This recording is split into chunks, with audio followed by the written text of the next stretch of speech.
Hi guys, எல்லாருக்கும் வணக்கம் guys. இந்த வீடியோ நம்ம என்ன பார்க்க போகிறோன்னா, எனக்கு இந்த தொடர் ஆரம்பிக்கிறதுக்கு முன்னாடியே தெரியுங்க இந்திய அணிக்கு ஆப்போசிட்டாக டெஸ்ட் தொடரை கட்டாயம் ஆஸ்திரேலிய அணி தான் வின் பண்ணுவாங்கன்னு சொல்லிட்டு.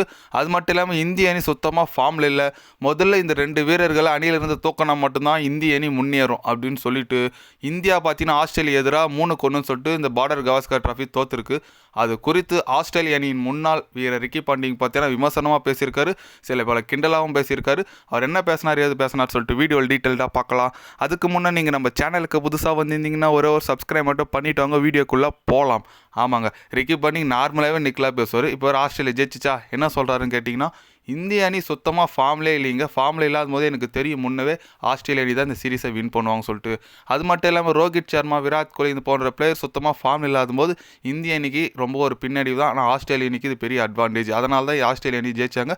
ஆஸ்திரேலிய அணி மேலே எனக்கு நம்பிக்கை இருக்குங்க. இப்போ நடக்க போகிற ஐசிசி டெஸ்ட் சாம்பியன்ஷிப் உலகக்கோப்பை ஃபைனலுக்கு கூட ஆஸ்திரேலிய அணி தான் கட்டாய வெற்றி பெறுவாங்க, எனக்கு கிளியராக தெரியும். நீங்கள் வேணால் பொறுத்து வந்து பாருங்கள். அது மட்டும் இல்லாமல் ஆஸ்திரேலிய அணி தான் இப்போதைக்கு இருக்கிறதுல தவிர்க்க முடியாத ஒரு பெரிய அணியாக வளம் வந்துட்டு இருக்காங்க அப்படின்னு சொல்லிட்டு ரிக்கி பாண்டிங் ஓப்பனாக பேசியிருக்காரு.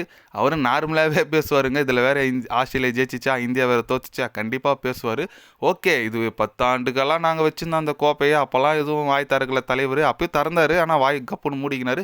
இப்போ ஜெயிச்சோன்னே பேசுகிறாரு. ஓகே பேசுங்க, எல்லாம் உங்கள் காலம், எங்களுக்குன்னு காலம் வரும். இதெல்லாம் என்ன காரணம், ரோஹித் சர்மா, விராட் கோலிலாம் ஒழுங்காடி இருந்தால் இந்த சீரீஸ் ஜெயிச்சிருக்கலாம். இவங்களாம் பேசுகிற நிலைமைக்கு வச்சுட்டாங்க. ஓகே விடுங்க, நடந்துச்சு முடிஞ்சிச்சு, இதுக்கு மேலே ஒன்றும் பண்ண முடியாது. அடுத்த வாட்டி விடக்கூடாது. அடுத்த வாட்டி இந்தியாவில் நடக்க போகிற அந்த பார்டர் கவாஸ்கர் ட்ராஃபி கண்டிப்பாக இந்திய அணி கம்பேக் கொடுத்தாகணும். 2025 நம்ம நாட்டில் நடக்க போகுது இந்த ட்ராஃபி.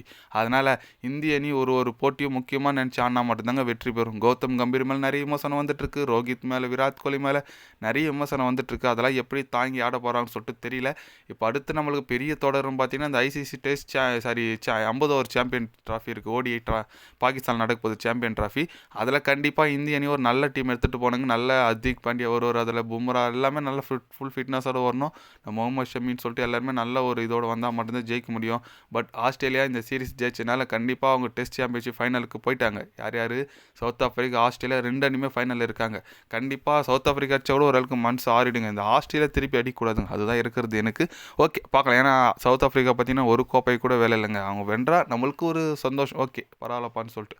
அதனால் கண்டிப்பாக ஆஸ்திரேலிய அணி மீண்டும் அந்த டெஸ்ட் சாம்பியன்ஷிப் ஃபைனலுக்கு போயிட்டுருக்கு. ஆனால் கோப்பையை வெல்லக்கூடாது. நீங்கள் சொல்லுங்கள், ஆஸ்திரேலிய அணி வெல்லுமா இல்லை சவுத் ஆஃப்ரிக்கா வெல்லுமா? ஃபைனல் நடக்க போகுது. அது நீங்கள் யார் வின் பண்ணாங்கன்னு சொல்லிட்டு இப்போயே கொஞ்சம் கமெண்டில் சொல்லுங்கள், பார்க்கலாம் யார் சொல்கிறாங்க வின் பண்ணுறாங்கன்னு சொல்லிட்டு. அதே போல் இது போன்ற ஸ்போர்ட்ஸ் நியூஸை தெரிஞ்சுக்கணுன்னா சேனலை சப்ஸ்கிரைப் லைக் ஒன்று பண்ணிக்கோங்க.